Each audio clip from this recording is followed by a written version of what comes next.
Նվաղած ձայներ։ Օգոստոսի 21։ Տեսեք, ամեն ինչ նոր եմ դարձնում։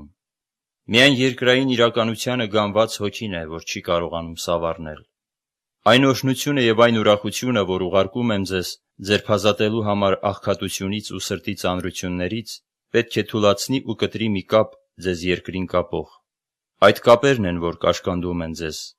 իսկ ձեր ուրախությունը նշանակում է բարձրանալ ու լինել ուրախության ու գոհության տարածքում։ Փետրաթափ թևերը կարող են փետուրներ ունենալ վերստին։ Նվաղած ձայները կարող են ստանալ մինչ այդ իրենց անծանոթ ուժ ու գեղեցկություն։ Այլոց օգտակար լինելու ձեր գործադրած ջանքը շուտով կլցնի ձեզ հրճվանքով։ Եթե նույնիսկ ձեզ արդեն թվա, թե այլոց օգտակար լինելը ձեզ այլևս ուրախություն չի պատճառում։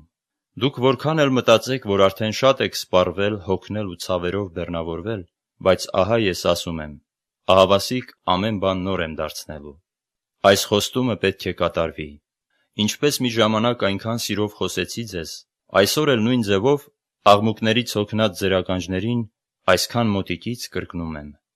ինձ մոտ եկեք, ով հոգնածներ ու ծանրաբեռնվածներ, և ես ձեզ հանգիստ պիտի տամ։ Մոտ եկեք, իմ սիրելիներ։